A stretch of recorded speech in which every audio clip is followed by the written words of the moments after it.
Boa noite para todos. Bom dia e boa tarde, se tiver depois assistindo esse bate-papo, essa conversa em outro momento que não ao vivo. É uma honra estar aqui podendo conversar com vocês um pouquinho mais sobre um tema que eu tenho tanto apreço, que é o direito civil, o direito de família, direitos sucessórios.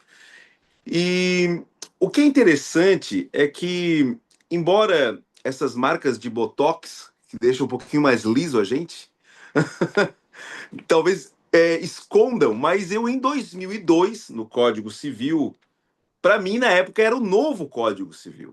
Em 2002 eu já estava advogando, fiz toda a minha faculdade na época pelo Código de 16, né? Então eu estive lá na atuação da reforma do Código Civil de 2002 e eu acredito que talvez alguns colegas que estejam aqui hoje também tenham passado por isso. E uma coisa que a gente sentia lá em 2002 é que era um código novo, peronomútil, porque ele era novo, ele tinha regras novas, mas na grande cena que ele apresentava era muito mais uma consolidação do que já se praticava nos tribunais, do que a doutrina já falava, do que necessariamente uma nova lei, uma nova norma, uma nova regra, né? E este novo código que virá, ele tem essa mesma aparência. Ele realmente traz novidades, porém, ele ainda nos dá uma impressão de familiaridade, porque grande parte das coisas que ele traz como novidade já são situações bastante consolidadas, principalmente no direito de família.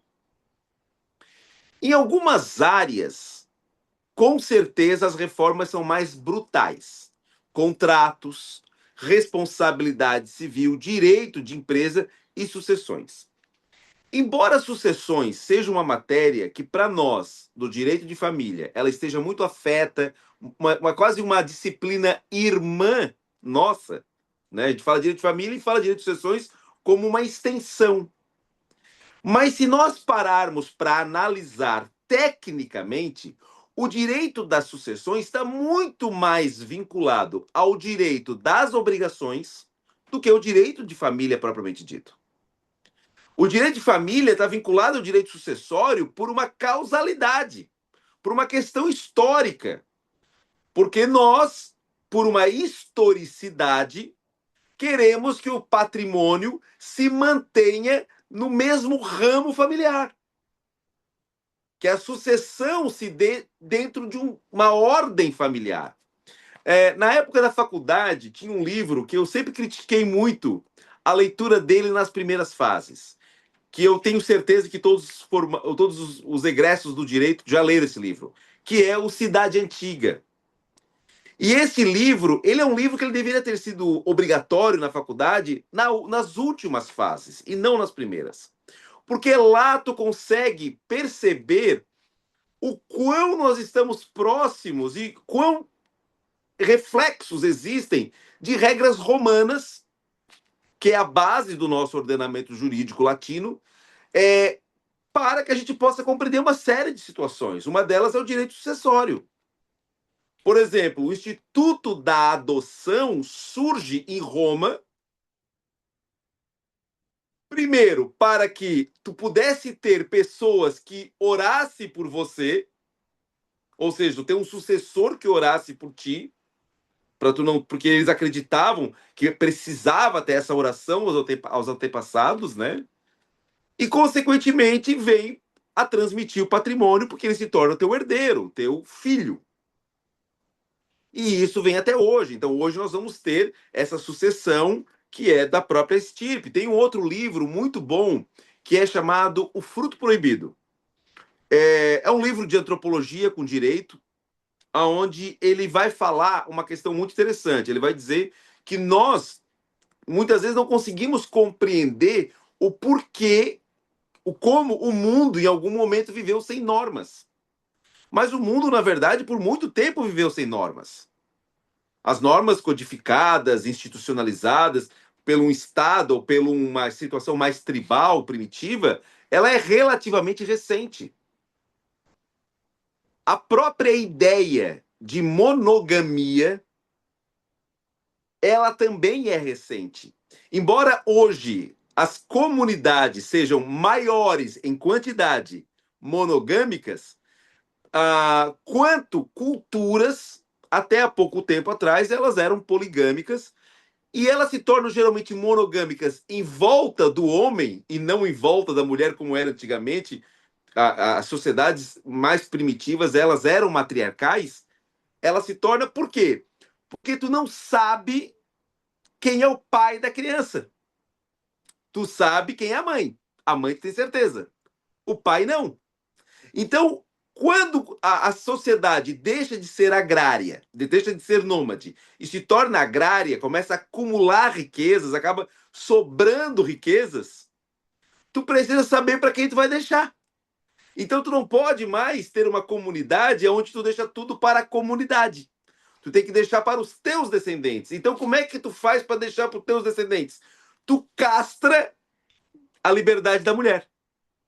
E tu torna a mulher monogâmica.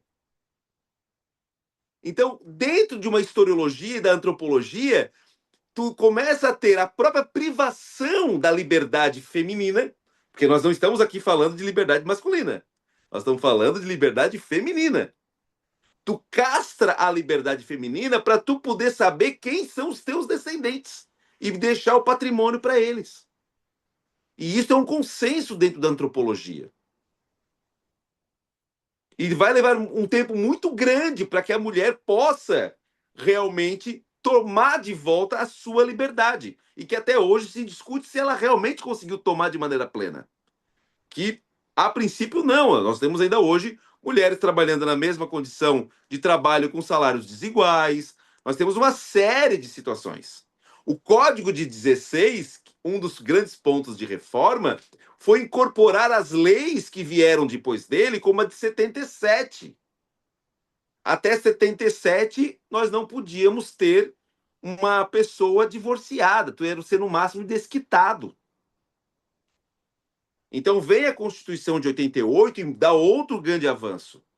Então, quando sai a lei de 2002, o Código de 2002, por mais que ele fosse uma modernidade, ele ainda precisou de uma série de pequenas reformas para poder tornar-se algo mais ainda pungente. Nós não podemos esquecer que nós tivemos a lei que instituiu o divórcio em cartório. Nós tivemos a lei da guarda compartilhada, tivemos a lei da alienação parental.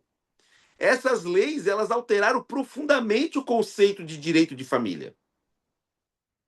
Nós tivemos, não foi uma lei, foi uma decisão que transformou em família plena pessoas do mesmo sexo, a ponto dos cartórios, agora sim, com base nessa lei, nessa decisão do STF, fazerem agora os casamentos de pessoas do mesmo sexo. Não foi nenhuma lei, foi uma decisão.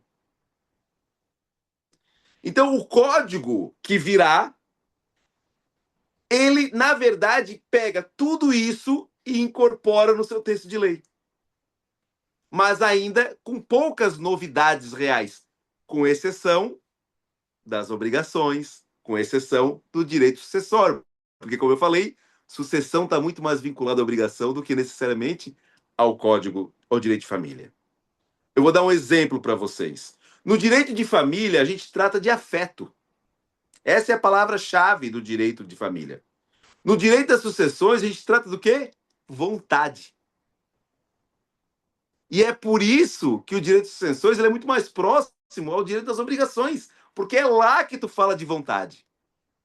É claro que nós vamos ter algumas regras, por causa de tudo que eu falei até agora, por toda essa historicidade que faz parte da nossa sociedade, nós vamos ter regras que vão dar alguma primazia para os descendentes legais, necessários, como os descendentes, os ascendentes, ou seja, uma ordem de vocação hereditária vinculada ao tronco familiar, quer seja consanguíneo ou não, que foi um grande avanço que nós tivemos nas últimas décadas, que foi tirar a questão da consanguinidade.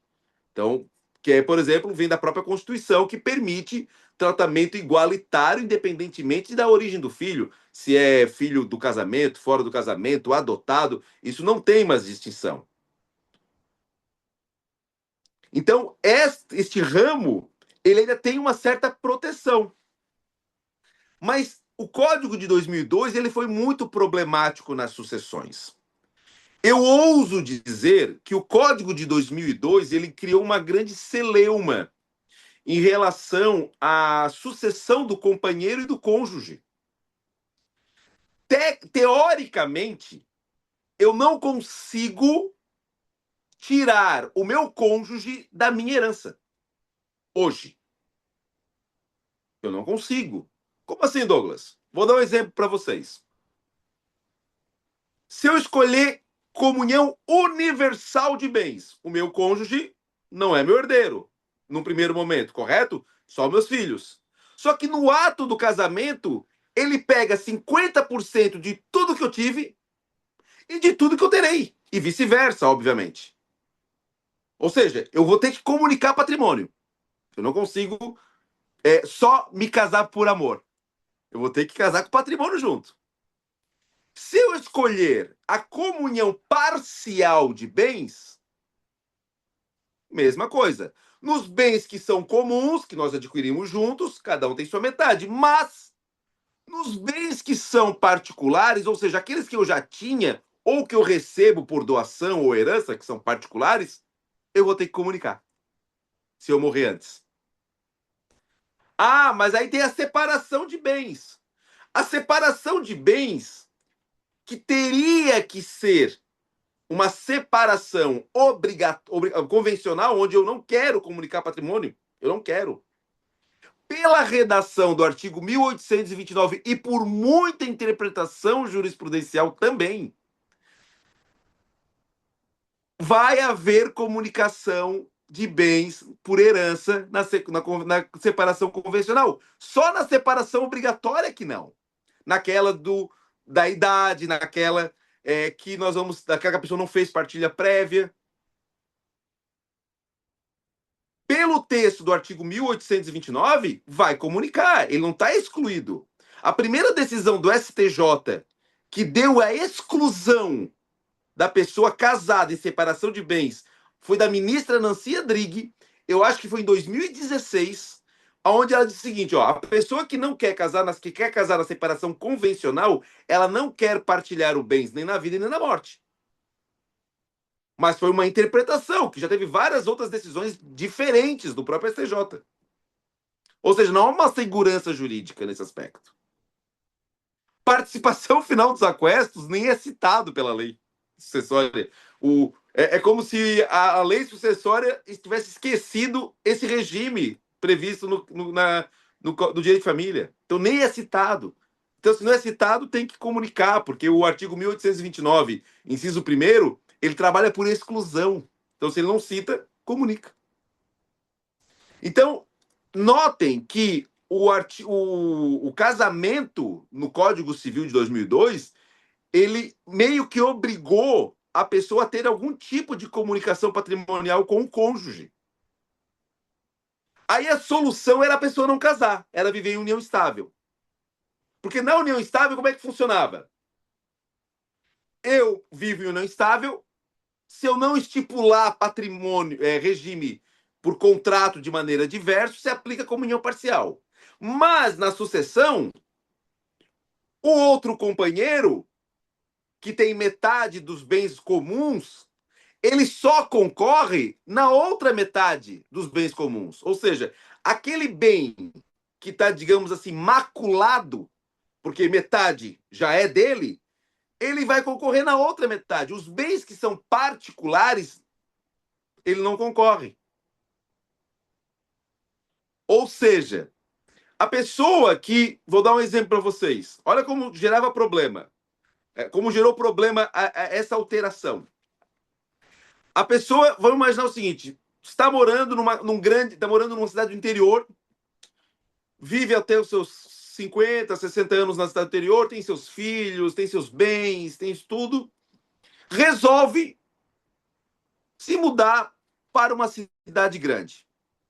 vai para Porto Alegre, para Florianópolis, para São Paulo, vai morar numa cidade grande para agora curtir, tá solteiro, porque, ou porque se divorciou, porque tá viúvo ou viúva, tem N motivos. E como nós, desde novos, desde que aprendemos a beijar na boca, a gente nunca mais quer parar de beijar na boca, a gente acaba vivendo em união estável de novo. Começa a namorar, começa a ficar, quando vê, tá em união estável. Eu gosto de explicar com meus alunos que a união estável começa numa terça-feira chuvosa. A pessoa tá lá, quando acorda já tá em união estável, ela nem sabe que tá em união estável.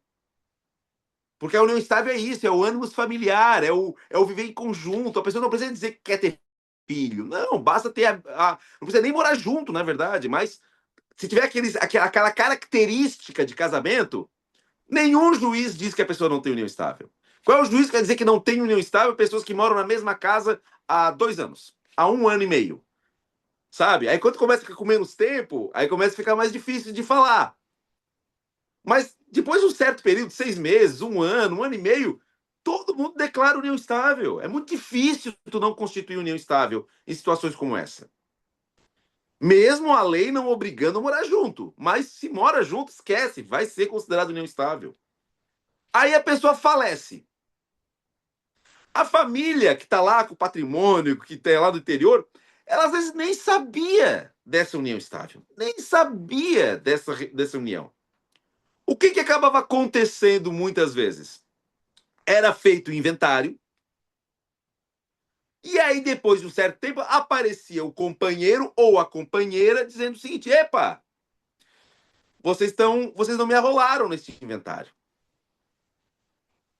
Na pior das hipóteses, para os herdeiros, para os terceiros, uma anulação do inventário era pontual.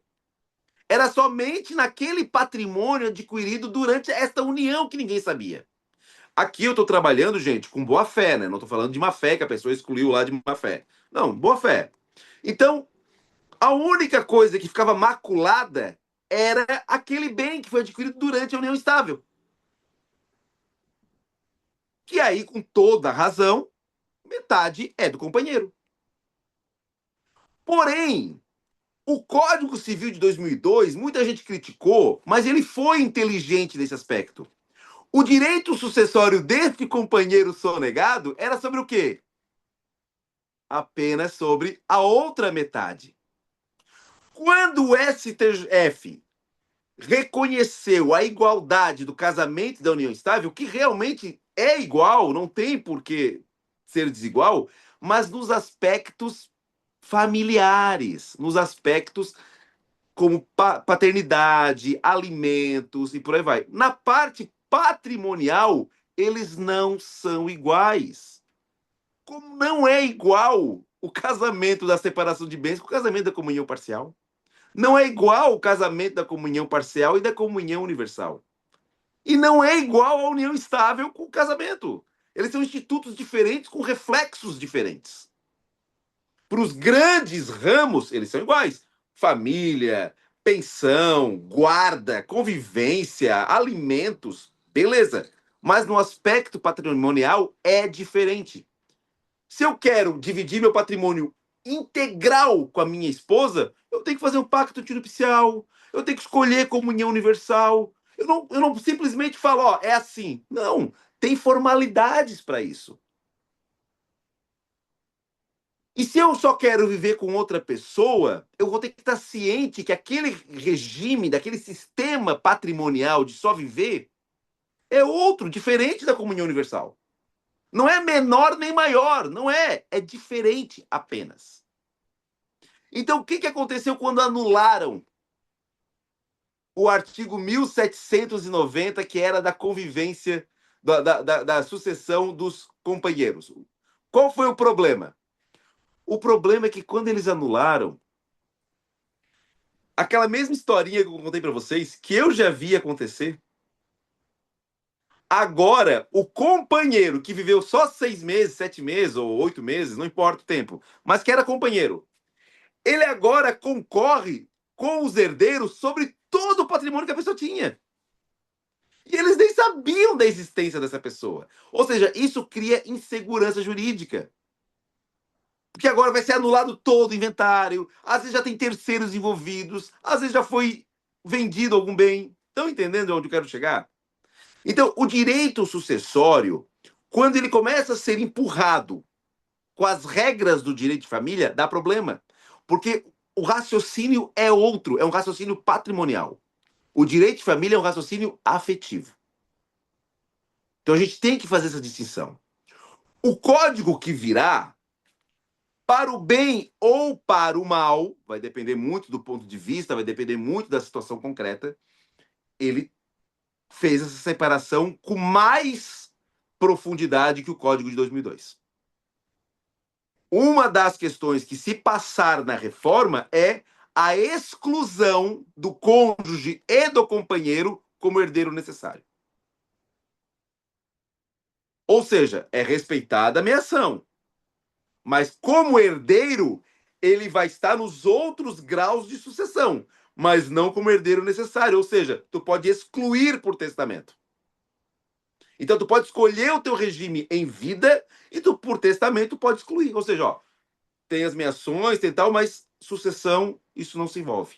Ou seja, ele resolve um problema que o Código Civil de 2002 tem, que é não permitir que tu consiga excluir o teu cônjuge, teu companheiro, da tua herança. Pode parecer algo extremamente frio da minha parte falar isso, não entendam mal, por favor. Eu só quero que vocês entendam uma questão técnica. Antes da anulação do artigo 1790, eu vi muita gente que queria se casar por N motivos, questões religiosas, para fazer festa na igreja, sei lá, por N motivos, porque acha mais bonito. E não se casavam, porque, como eu expliquei anteriormente, o casamento gerava um vínculo para após a morte. Então eles viviam em união estável por causa disso. Com a anulação do artigo 1790, agora não adianta mais. Agora, comunhão universal, comunhão parcial, separação de bens, união estável, tudo vai ter algum tipo de comunicação pelo regime 2002, pelo Código atual. Todos vão ter. Tá? Então, o que o Código Novo tenta propor é exatamente isso, é separar as coisas. Tu quer que o teu cônjuge participe? Então, vem, chama. Não quer? Exclui. Ou seja, dá mais autonomia para as pessoas. Assim como ele prestigia os vários modelos de família, ele também vai prestigiar as várias vontades que as famílias podem ter. E isso é muito importante. Certo? Para o bem ou para o mal. Por exemplo, muita gente comemorou a anulação do artigo 1790, né? Dando igualdade no casamento da comunhão e da separação, da união estável. Gente, é só calcular, é uma questão matemática. As pessoas que adquiriram mais patrimônio durante a união do que já tinham, o sistema sucessório da união estável era muito melhor. Porque tu ficava com a metade e tu ainda concorria na outra metade. Com a anulação do artigo 1790, só é interessante para quem tem mais patrimônio particular do que comum. Porque aí tu pega metade do pouquinho e concorre do monte grande, que é o particular. Estão entendendo? Não é uma questão de melhor ou pior. É uma questão de matemática. Aonde que está o patrimônio maior? No comum ou no particular? Então, não dá para analisar direito sucessório por ideologia. Nós temos que analisar o direito sucessório como técnica, assim como um contrato, para que a gente possa ter segurança jurídica ao fazer um testamento, ao fazer um planejamento sucessório, a fazer uma escolha de um regime de bens. Certo? Então, a reforma 4 de 2025, que é bastante nova, né? Nós estamos falando aí de menos de um ano, mas ela tem avançado bem rápido. A comissão do Senado já está com ela desde setembro de 2025 e já está fazendo algumas reuniões, audiências públicas para eventuais alterações, eventuais inclusões. Então, tudo que nós vamos falar aqui hoje, ela está muito sujeita à alteração, principalmente de tecnicidades. Então, o que nós vamos conversar hoje? Nós vamos dar uma olhada sobre o que está para mudar.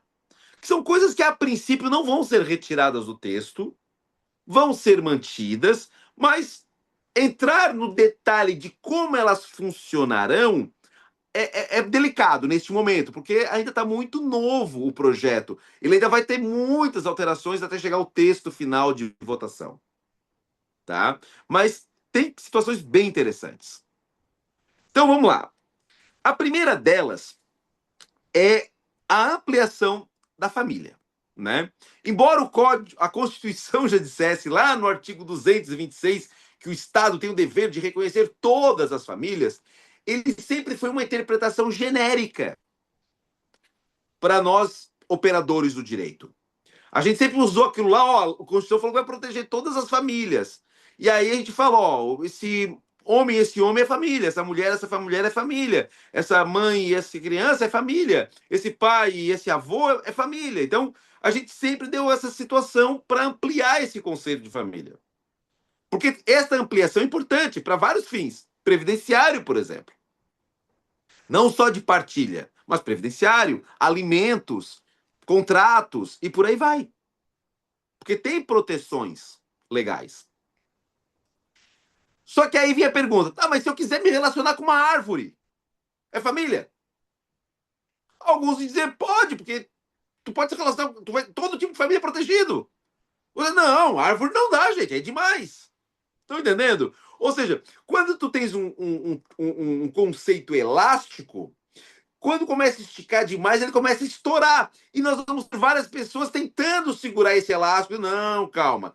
Então, embora meio que 99% das pessoas que estão nessa live vão concordar que se relacionar com uma árvore não é família, vai ter quem vai dizer que se relacionar com outra pessoa do mesmo sexo também não é.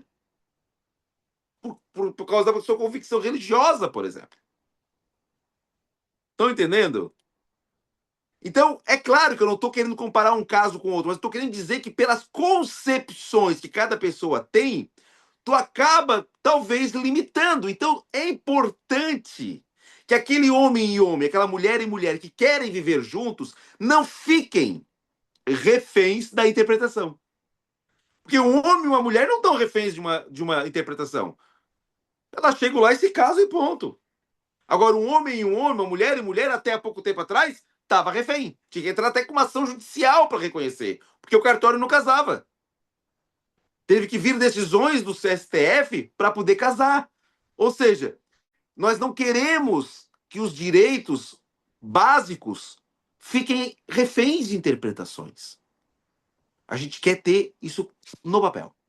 O código novo que virá, coloca no papel. Agora, pelo novo código, nós vamos ter a união homoafetiva reconhecida. Nós vamos ter uma outra questão que é questões básicas de família. Quem é advogado na área de família sabe que 99% das ações de investigação de paternidade são positivas. Quantos colegas aqui fizeram uma investigação de paternidade que deu negativa? Olha, eu já divulguei, sei lá, umas 18 ou 20. Nunca teve. Eu já defendi, já dei aula em núcleo de prática jurídica, eu vi uma vez uma que foi negativa. É muito difícil, ainda mais com DNA, é muito difícil a pessoa entrar com uma ação e achar que vai conseguir enganar. Não, ela sabe que ele é o pai. Não vai errar. Então, um grande avanço do novo código que vai ter é a indicação da paternidade e o registro. Ou seja, se esse pai acha que não é pai, então ele que entra com a ação negatória. Ele entra com a investigação e não a mãe tem que fazer isso. Até porque, gente, olha só como é que funciona. No Código de 2022, nós tivemos a lei dos alimentos gravídicos. Nos alimentos gravídicos, tu entrando com a ação com a mulher grávida, tu tem que protocolar com a mulher grávida. Não dá para entrar com a ação com a mulher com a criança nascida. Se a criança já nasceu, no dia que tu protocolou, já não é mais alimentos gravídicos. Aí tem que entrar com uma investigação de paternidade acumulada com alimentos. Ok? Agora, com a mãe grávida, tu protocola a ação de alimentos gravídicos o juiz vai dar liminar, porque a pessoa é suposto pai e basta tu provar indícios de paternidade. Indícios. Mensagem no WhatsApp, troca de mensagem no Instagram, foto junto, porque esses são os indícios. A não ser que tenha gravado o ato, guardado a camisinha, mostrando que ela estava rasgada ou que não tinha camisinha, filmado o ato, o indício vai ser esse. Jantares, saindo, foto no Instagram, esses são os indícios. Mensagem no WhatsApp dizendo, ó, tô grávida, sabe? Esses são os indícios. Então, o juiz vai dar a liminar, e a liminar vai se converter de alimentos gravídicos em alimentos para a criança com o nascimento. E aí, depois o pai que entra com a investigação de paternidade, se quiser. Já é assim hoje. O que o código está fazendo é apenas botando no papel o que já se pratica, mas com uma diferença. Agora ele já coloca a paternidade também. Ou seja, a pessoa quer negar, ingressa com uma investigação. E outra coisa, gente, eu tive vários clientes que fizeram investigações unilaterais. Sabe o que é isso, uma investigação unilateral? É ele pegar o cabelo, o material genético do cotonetezinho da criança e dele, botar no potinho e mandar para laboratório que faz isso online. Só para saber se é pai ou não. Eu já vi cliente fazendo isso. Hoje, a tecnologia de hoje permite fazer isso. Nos laboratórios, levar a criança, fazer o teste de DNA, os laboratórios eles são mais rigorosos, né? E tem uma questão de ética médica, então eles exigem a autorização dos pais, tal. Mas essas de fazer exame de DNA pela internet, que paga R$ 500, R$ 400, só para tirar a dúvida, eu já vi várias pessoas fazendo. Ou seja, se a pessoa acha que não é pai, então corre atrás. Agora, o que não dá é crianças continuando sem o pai, porque ele está fugindo da citação. Sabe? Tá fugindo do DNA, tem que esperar o DNA feito pelo Estado, que leva 3 anos. Então a criança às vezes está na creche e ainda não tem nome de pai registrado. Entendem? Então, assim, é uma questão muito interessante que o Código Novo traz. Muito interessante. Outra situação que o Código traz, que esse é um pouco mais polêmico, tem a ver com a questão do divórcio. Tá? Mas também não é uma novidade muito grande. Vou explicar para vocês. Agora, pelo novo código, quando ele, se caso não houver alteração, né? Gente, toda vez que eu falo novo código, não é o código de 2002. Eu sei que a gente estava acostumado a falar de novo código mesmo depois de 20 anos. Mas 20 nada, né, gente? Estamos em 2026. 24 anos já. Meu Deus do céu, esses fios brancos aqui estão denunciando. Então, assim, ó, o novo código que virá vai permitir que a pessoa ingresse com o divórcio unilateral em cartório. Como assim? Tu vai em cartório, faz a notificação em 5 dias e é declarado o divórcio. Tá, Douglas, mas que loucura é essa? A gente já faz isso, gente. Quem ingressa com ação de divórcio hoje no Brasil e pede uma tutela antecipada para declarar o divórcio, o juiz declara antes da citação. Não é verdade? Ou seja, já acontece. A única diferença é que tu vai fazer em cartório. Tem que ser por através de advogado também.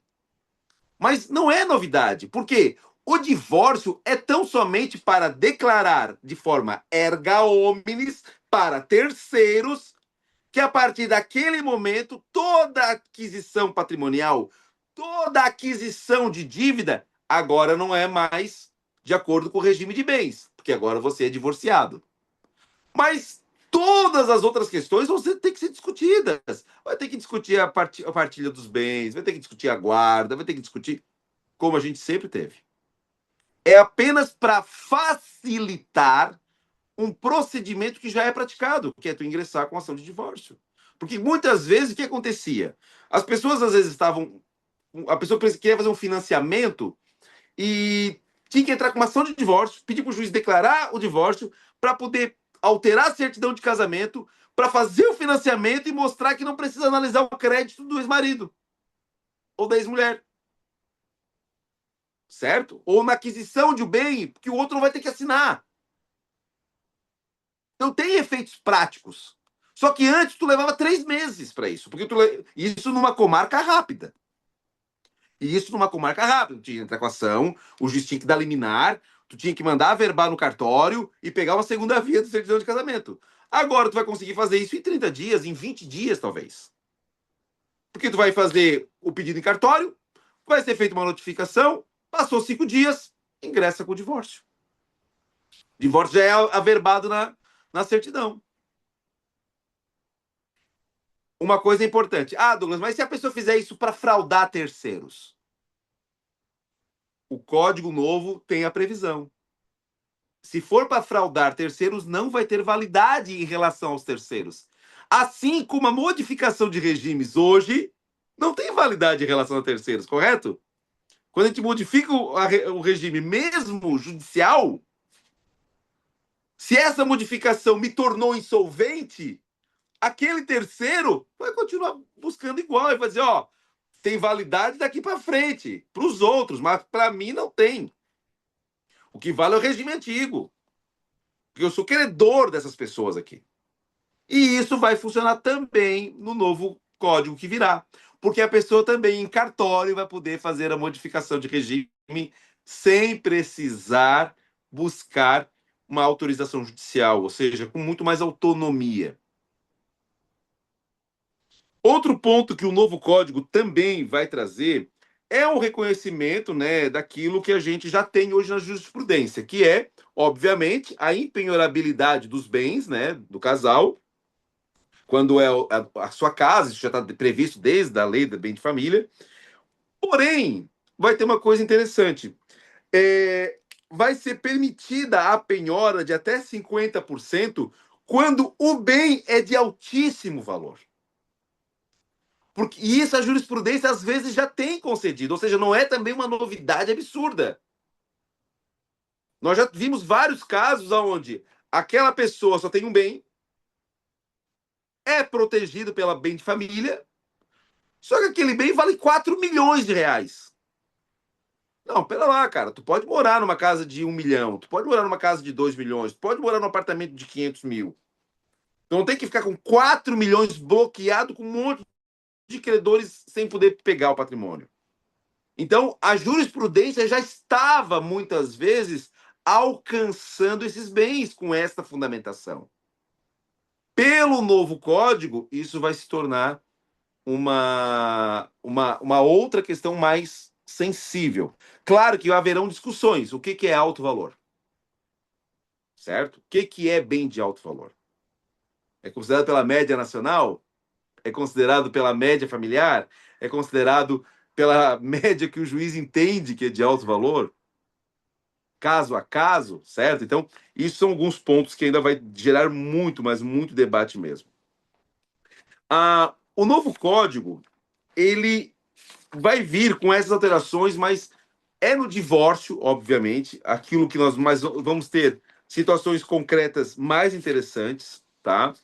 E também uma outra questão que dentro do próprio ordenamento jurídico novo que virá, ele não vai autorizar no primeiro momento os chamados trisais. Não. Isso ainda vai depender de autorização judicial. Os cartórios ainda vão ter ainda algumas restrições em relação a isso, né? Que são as famílias poliafetivas propriamente dito, né? Embora vai dar algumas permissividades, não vai mais tornar proibido, mas vai dar algumas possibilidades disso acontecer. Alguns cartórios, na verdade, até já emitiram escrituras em cima dessa situação, né? Mas isso ainda vai ser possível, talvez, ser discutido, embora vai continuar sem reconhecimento expresso. As chamadas famílias poliafetivas, ok?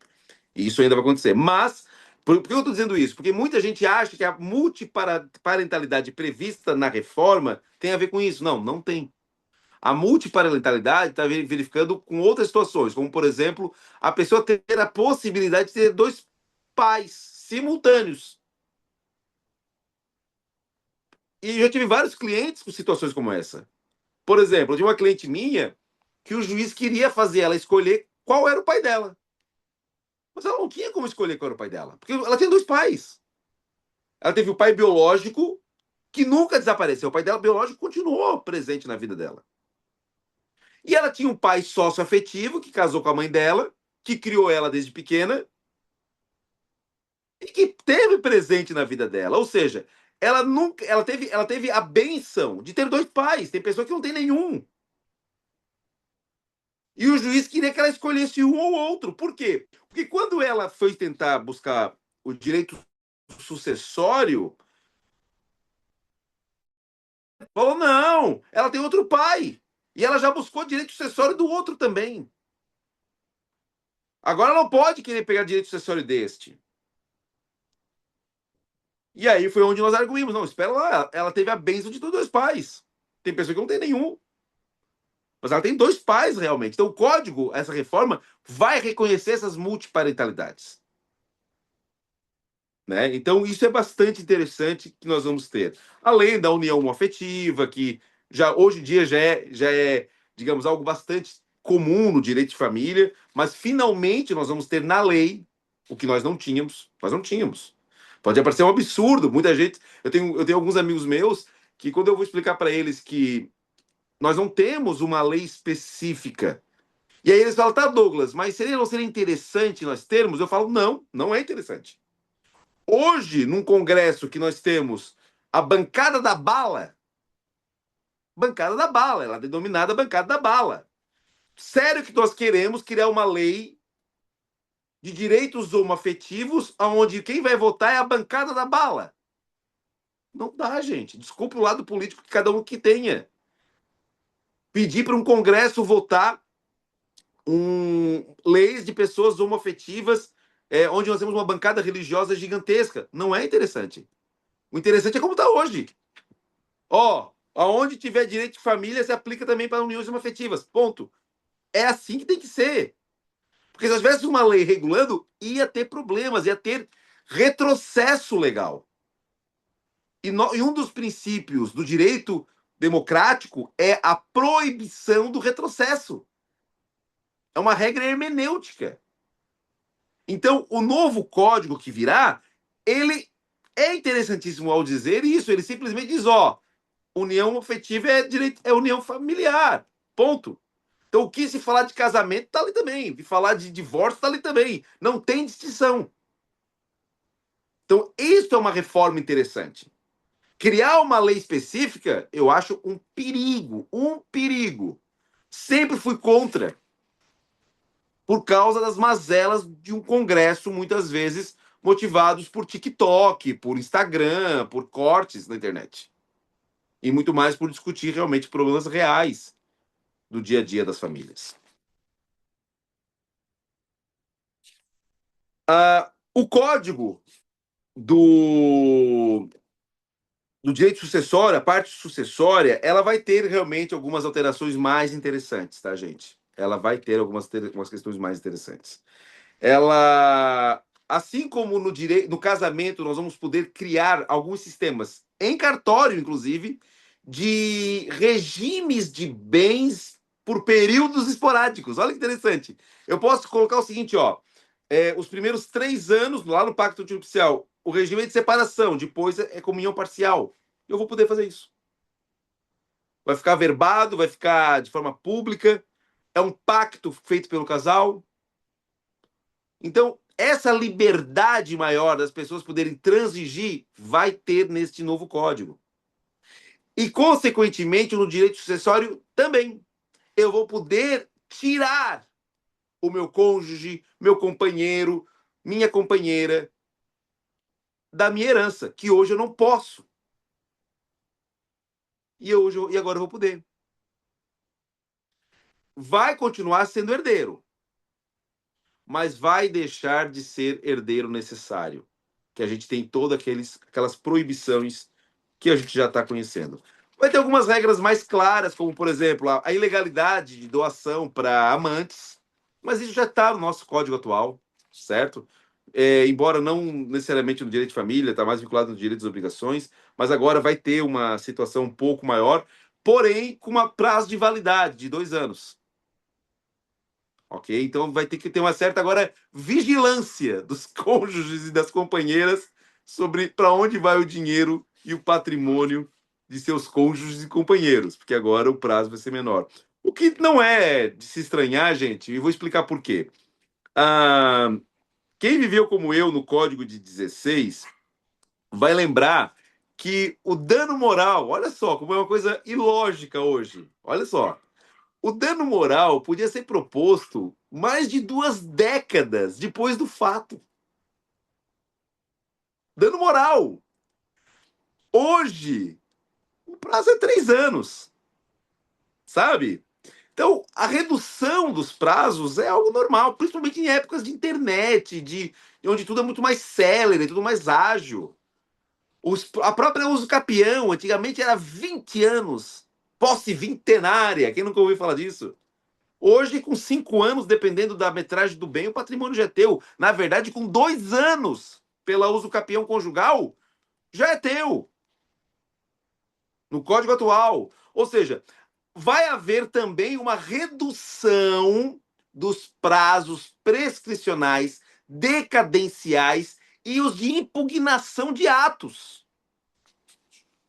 Esse negócio de qualquer coisa é 5 anos, é 10 anos, isso vai sumir no novo código. O que não é uma novidade, porque nós estamos vendo cada vez mais a situação.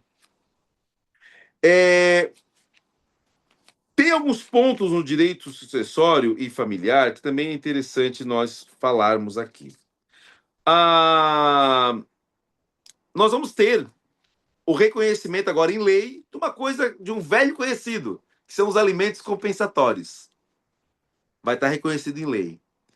Vai estar reconhecido também em lei os alimentos do nascituro, que é o alimentos gravídicos que vai vir agora para o código.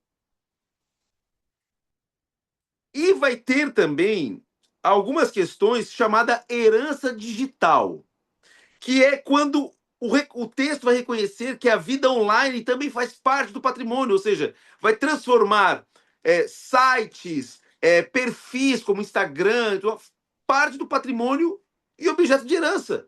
O que teoricamente hoje já era existente, mas nós não tínhamos uma lei reconhecendo isso. Nós tínhamos que buscar uma decisão judicial para isso ser reconhecido. Agora vai estar no próprio texto. E isso vai importar no quê? O que vai ter a questão prática? O direito de você, como herdeiro, pedir as senhas, o e-mail, o histórico da pessoa junto às plataformas digitais. O que é muito interessante. Porque muitas vezes, quando a pessoa falece, tu perde o contato desse mundo virtual dela. Porque tu não tem a senha, tu sabe o e-mail, tu sabe o perfil, mas tu não sabe como entrar. Às vezes, no acidente, perdeu o celular, então não tem como entrar. Tem reconhecimento facial, então não dá para ver. Então, tu vai poder buscar essas informações e a lei vai permitir dessa forma.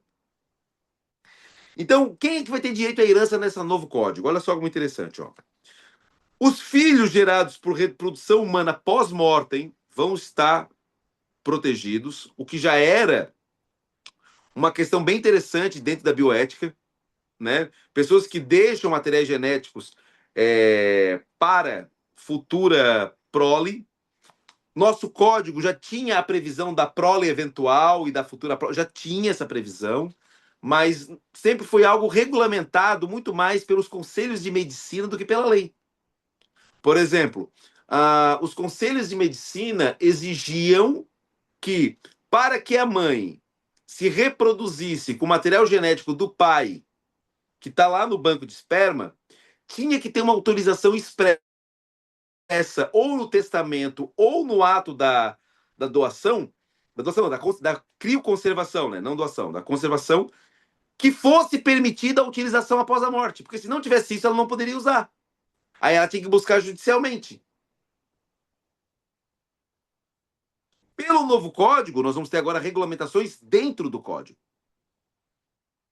Certo? Mas só que muito semelhante ao que nós já temos na medicina. A exclusão dos herdeiros que abandonaram afetivamente o falecido. Esse aqui é um ponto bastante controverso, porque hoje na lei nós não temos o abandono afetivo como forma de exclusão. Tu tens como provar uma série de crimes e de atos contrários ao autor da herança através de procedimento ordinário, certo? Para poder, consequentemente, excluir aquele herdeiro, né? Por exemplo, ó, ele matou a pessoa, é quase que automático, mas, por exemplo, ele cometeu uma série de golpes e eles nunca se reconciliaram, porque a reconciliação anula, né, gente? Lembra disso? A reconciliação anula essa exclusão. Agora, um dos argumentos que vai poder ser feito é o abandono afetivo. É mostrar, olha, pai ficou doente, nunca foi visitar, nunca respondeu mensagem, abandonou totalmente, tive que cuidar sozinho. Tá aqui o WhatsApp mostrando, a gente mandava a informação, ele não ligava. Então, isso agora vai poder ser um fundamento para buscar, mas vai depender do contexto, vai depender da discricionariedade, vai depender de muitas coisas, certo? Mas agora é um argumento que pode ser utilizado, que hoje não pode. Hoje não dá para a gente utilizar esse argumento, né? A nova ordem de sucessão vai ser descendentes, ascendentes, cônjuge companheiro até quarto grau. Ou seja, some aquela figura do em concorrência com. Some, tá? Então, hoje, para o novo código, tu tem que querer que teu cônjuge seja teu herdeiro. Porque se tu tiver filhos, os teus filhos vão receber e o teu cônjuge não, nem teu companheiro. Então, se tu quiser que ele receba, tu tem que botar no testamento. Certo? Então, essa é agora a nova regra.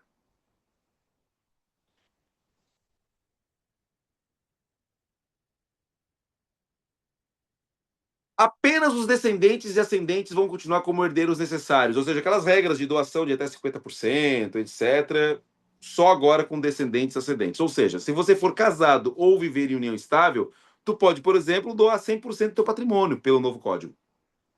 Porque o teu cônjuge, teu companheiro, como tu não tem descendentes e não tem mais ascendentes vivos, tu não tem herdeiro necessário. Então tu pode fazer isso. O que hoje não dá. Porque hoje tu tem herdeiro necessário, tu não pode doar a totalidade. Tem que resguardar pelo menos 50%. Então, no novo código, isso vai ter, né? E uma outra situação que também vai ser é que vai haver agora, e isso também vai ser bastante polêmico, porque o código, esse novo código, ele não tem um texto muito claro sobre o tempo, a forma, mas pelo menos ele vai fazer uma previsão que aquele herdeiro que conviveu e cuidou do falecido até a sua morte, ele vai ter 10% de herança adicional, como fosse um bônus. Vai ser muito polêmico. Por quê? Porque como provar o tempo, o tipo de cuidado, a qualidade de cuidado, as brigas familiares inerentes a isso. Então, isso realmente vai ser bastante delicado, mas é um dos pontos que vai estar na nova redação. E como eu disse para vocês, ela ainda vai ter muita alteração, ela vai ter muita discussão. Então, os procedimentos ainda vão mudar. Eu tenho certeza que vão mudar. Mas o que nós falamos aqui provavelmente vai ser aplicado e vai estar presente na nova redação. Certo? Vai ter alguns ajustes, vai ter algumas melhorias, mas a grosso modo, essas novidades virão. Virão e nós vamos ter que saber lidar com elas, problematizá-las, discuti-las. E em eventos como esse, em cursos, eles vão ser cada vez mais discutidos. Antes de nós abrirmos para as perguntas, eu queria deixar aqui o meu agradecimento a todos vocês, a organização do curso. Sempre fui muito bem tratado, com muito carinho aqui por todos vocês, então eu fico muito feliz por isso. E eu gostaria de convidar vocês a participar de dois cursos, aí sim, sobre o código atual, com as regras atuais, onde eu vou ter dois cursos aqui bem interessantes, eles vão deixar depois os links com vocês, onde eu vou trazer não só questões práticas, como modelos de petição, vou trazer também bastante fundamento dentro da lei, da jurisprudência, da doutrina, mas principalmente um aspecto bem prático sobre questões patrimoniais, família, alimentos, divórcio. Então, assim, vai ser um curso assim, bem profundo dentro dessas temáticas, principalmente patrimoniais, que eu tenho certeza que vocês vão gostar bastante, tá? É um material que eu já dou aula lá na ASP há mais de 6 anos, e agora estou trazendo aqui para o Instituto para trazer também esse tipo de aula. Então, gente, ó, abro agora para as perguntas. Fico à disposição de todos vocês.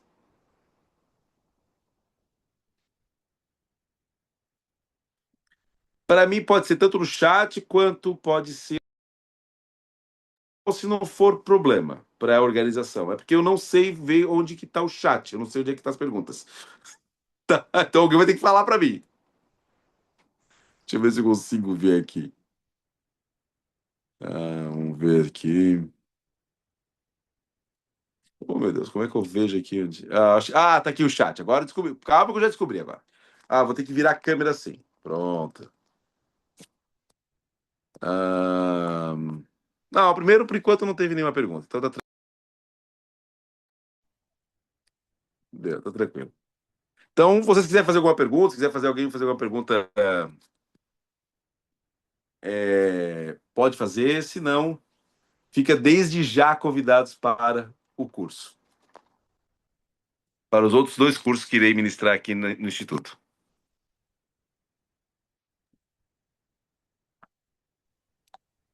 Professor, obrigada pela excelente aula e esclarecimento sobre um tema tão relevante, né? Que bom. E é necessária atualização, né?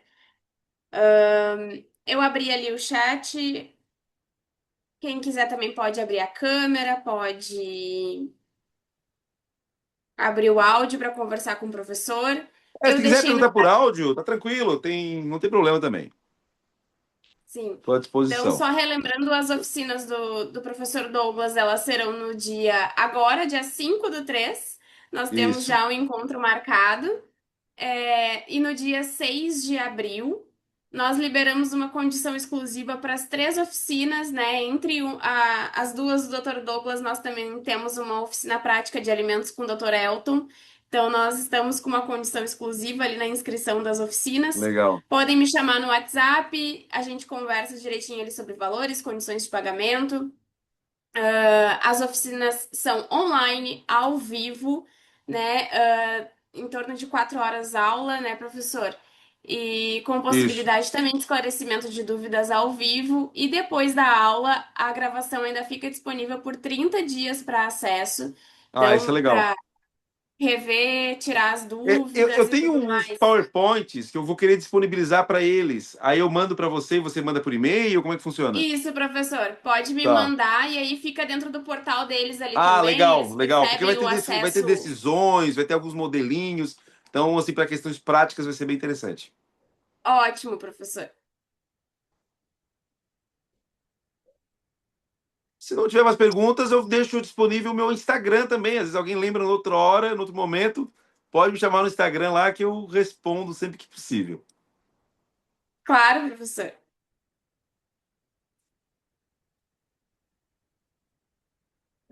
Eu não estou tendo acesso aqui ao chat. Quando eu coloco o chat, eu saio.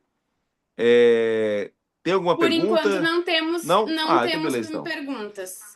Então beleza. Até porque eu até entendo que esse tipo de matéria é muito difícil ter pergunta, porque nós não temos ainda a lei, né? A gente tem apenas o vislumbre do que vai acontecer, certo? Mas quando a gente for Claro. fazer as aulas, aí realmente as dúvidas, o caso concreto surge bastante, aí a gente vai poder fazer um bom debate. Perfeito, professor. Mais uma vez eu lhe agradeço pela aula, pela disponibilidade. Muito obrigada. É uma honra é minha, a honra sempre foi minha, tá? Um beijo para todos e uma boa noite, um Um excelente abraço. início de Boa semana. noite. Tchau, gente. Como?